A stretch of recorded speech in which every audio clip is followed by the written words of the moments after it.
Right, what's happening, people? Welcome back to the Joey Knight podcast. Please do me a massive favour. At the end of this video, if you enjoy the content, you want to see more from myself, hit the subscribe button and also click the bell so that you get a notification every time I upload a video. And in today's video, I am going to be giving you my final Premier League predictions. Now, I did a video about a month ago where I gave my early initial Premier League table predictions, which you can see on screen now. But a day's a long time in football, a week's a long time in football. And believe me, when you're sat here waiting for this Premier League season to return like I have been, a month is a very, very long time. Signings have been made, injuries have happened, and the state of play has changed. So there will be one or two positions for teams in my initial prediction that I am going to change. Let's start off with who's winning it. I originally said Manchester City, and I'm still going to stick with Manchester City. In second place, I originally said Liverpool, and I'm really, really torn on this one.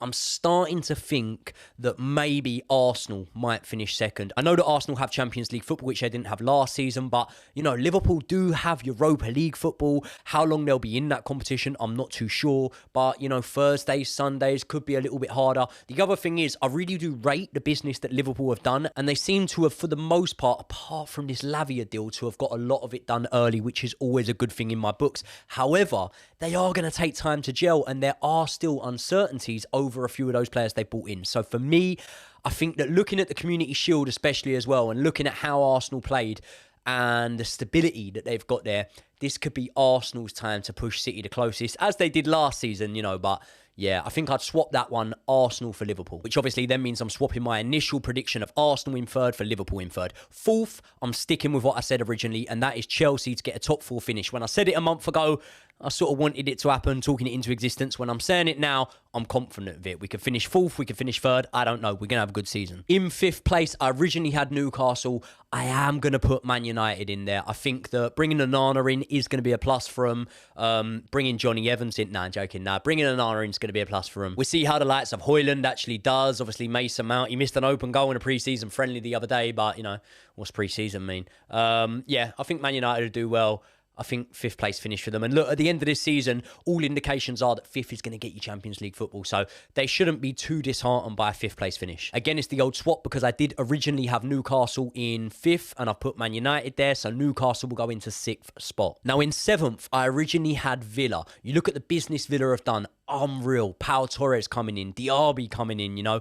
But I do look at Tottenham at the minute, and all indications are that Harry Kane ain't leaving. And if Harry Kane doesn't leave, Harry Kane guarantees you goals. And those goals will propel you up the league, albeit only into about a seventh place position. So I am going to say that Spurs will finish seventh, and that obviously means I'm putting Villa one below them to finish eighth. Ninth, I said Brighton. I'm sticking with Brighton. In 10th, I said Brentford. I'm sticking with Brentford. In 11th, I said Burnley to have an absolute barnstormer of a season, finish really, really high after coming up from the Championship. And I am sticking with Vincent Kompany's Burnley. Now, 12th, I said West Ham. And you know what? I do worry for West Ham. I think Moyes could get the sack. I think that things are looking a bit bleak. You know, a couple of months ago, they were having an open-top bus parade celebrating the European trophy they've won. And now things are looking a bit doom and gloom at Upton Park. So I'm not quite sure. What they should have done is they should have got their ducks in order and signed the players they needed in before they let Declan Rice go. They didn't do that. And now everyone is slapping on a premium to any player sale because they know that West Ham have got the money. So bad bit of business for them. But I do think they'll put it together and I reckon they'll finish about 12th. 13th, I said Fulham and we'll stick with it. 14th, I said Everton, and we'll stick with Everton. And in 15th, I said Crystal Palace, and we will stick with Crystal Palace. But in 16th, I originally said Wolverhampton Wanderers. Now, since I said that, things have started to look a little bit bleak for Wolves. And you know what? They're going to be the first one in this sort of bottom half of the table that I replace. I am going to put Bournemouth in that 16th position. I think Bournemouth have done good business in the transfer market so far.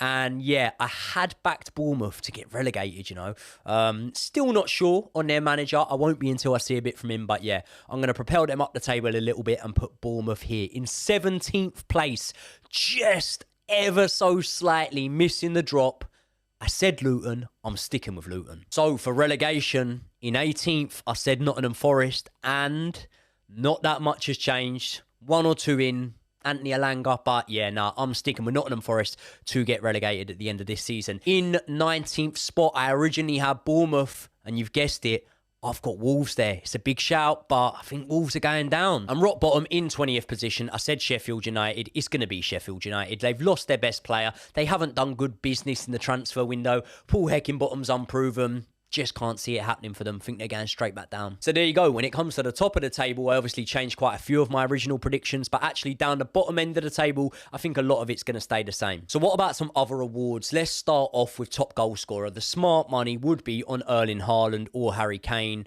I'm going to go Harry Kane because I just think it's boring to say Erling Haaland. It probably will be him, but now, do you know what? I actually do think that Harry Kane has a chance. Obviously, look, he's in a way worse team and Haaland's going to have much better service, but having no European football to play has been something that I've stressed will be a big, big plus for my club, Chelsea. And unfortunately, I think that's going to work the same for Spurs. I think having no European football will help their team. And at this moment in time, I'm going to stick with it and back Harry Kane for the Golden Boot. But the dark horse for this one is Nicholas Jackson. I reckon he could bang loads of goals this season. Most assists, I am going to go a player that ranked pretty high for assists last season. It's Mo Salah. When I look at Liverpool, the one thing I see coming from them is goals and plenty of them. How many they'll concede, I don't know. But what I do know is at the other end of the pitch, they're going to score a lot of goals. So I'm looking at someone in that Liverpool team that I can say will provide the most assists. And I look at the likes of Gakpo, Diaz, Darwin Núñez. Those three players I've just named there will not provide as many assists this season as the man I'm naming, which is Mo Salah. Mo Salah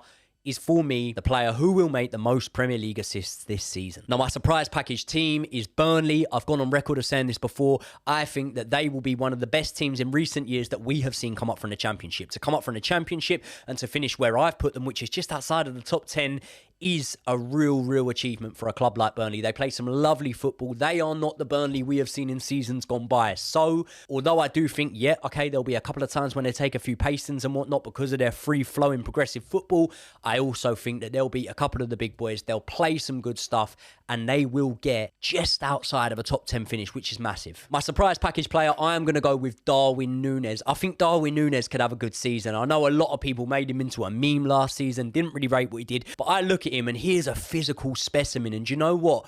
When the things start to tick and the penny starts to drop with Darwin Núñez, I could just see him becoming an absolute beast in this league. I think second season is going to yield a lot better results in front of goal for Darwin Núñez than the first did. And being that I think Liverpool are going to have an impressive season, I think Darwin Núñez can be key to that. Underachieving team. So let me give this one a bit of context. What I mean by this is a team that could potentially not live up to the expectations we have of them this season, whether that be expectations from how they've done in the transfer market, expectations from the bar they set last season. So we look at it and it could be a team like Newcastle. They finished fourth last season, had a brilliant season, way ahead of schedule as to where we thought they would be after that takeover happened. However, now they've got to compete with Champions League football, which will be strenuous on their squad, bearing in mind that FFP has been quite strict on them and they haven't been able to bring in the sort of depth that they may, or Eddie Howe may have liked.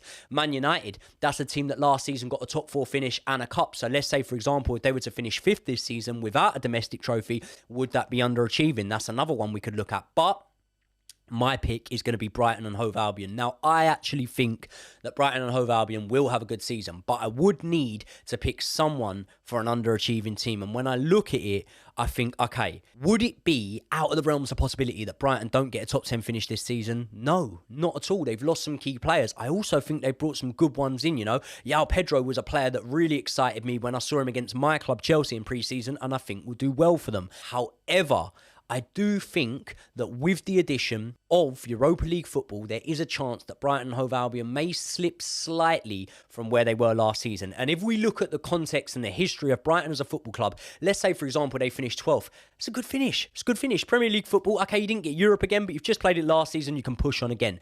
However, to go from, 6th to 12th, that's dropping 50% league positions down the league. So what I would say is that could be classed as underachieving. Do I think Brighton have finished 12th? No, but what I'm saying is I think there's more chance of Brighton finishing 12th, for example, than Newcastle finishing outside the top 8 or Man United not getting Champions League football. So they would be my pick there. Relegation dark horses, I've already said it, so they're not dark horses. It's Wolverhampton Wanderers.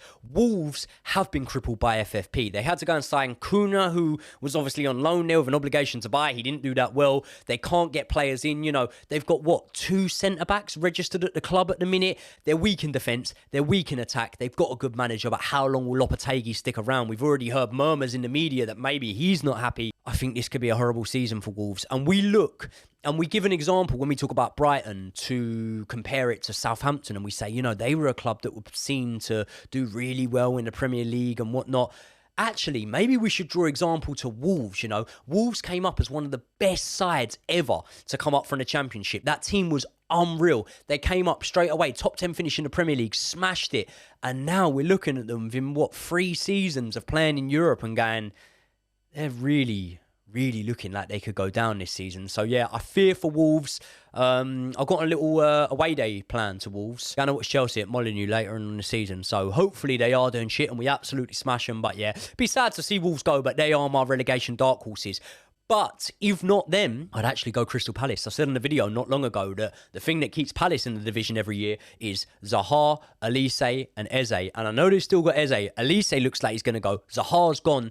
And with Roy Hodgson there, listen, he was sacked first time round for a reason. It surprised me that they brought him back after sacking Patrick Vieira. But yeah, I do fear for Palace. I think that Palace could well slip down there as well. And then the last one is overachievers. And this one's obvious, isn't it? It's got to be Chelsea. Chelsea are guaranteed to get a top 6 finish at the worst. And for a team to go from 12th to even 6th is brilliant. I think we're going from 12th all the way to 4th. And if you don't class that as overachieving, I don't know what you do. People that don't like Chelsea can go to me, oh, well, you spent 600 million, 700 once Caicedo comes in, get your facts right. But what I'm saying is, I just think we're going to have a really good season. I think that a lot of people aren't tipping Chelsea to do well. I think a lot of people's heart is ruling their heads because they don't like Chelsea Football Club and they want to see our downfall sustained and cemented. But I think Chelsea are going to have a really good season. I think you look at the squad we've got. Okay, yeah, there are still areas that need addressing, but my God, we've got some good players. All of our players are ones for the future, so they're only going to get better and better. And because of that, that naivety and lack of experience they've had could lead us to suffering a few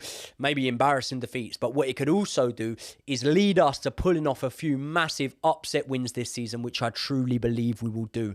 I believe we're going to get a top 4 finish. So from a team to go from 12th to 4th, how can you not call that overachievers? Anyway, I'm sure you lot are going to disagree with most of, if not all of the picks that I have just given there. So I want to know your thoughts. Let me know who you would have as the winners of the awards I gave individually, and also what you think of that Premier League table. Do you think that Man City are winning the league, or do you think they won't make it 4 in a row? Someone else is going to come in and pip them to it. And if so, who? What are your expectations of Chelsea this season? I know a lot of my subscribers are Chelsea supporters, so I want to know that, but also relegation picks. What do you think of the teams that I have backed to get relegated from the Premier League this season? And if not those 3, who would it be? Let me know. As soon as this video drops, I will be in the comments. I'll be trying to respond to as many of you as I possibly can. So let me know your thoughts, and I will see you all in the next one.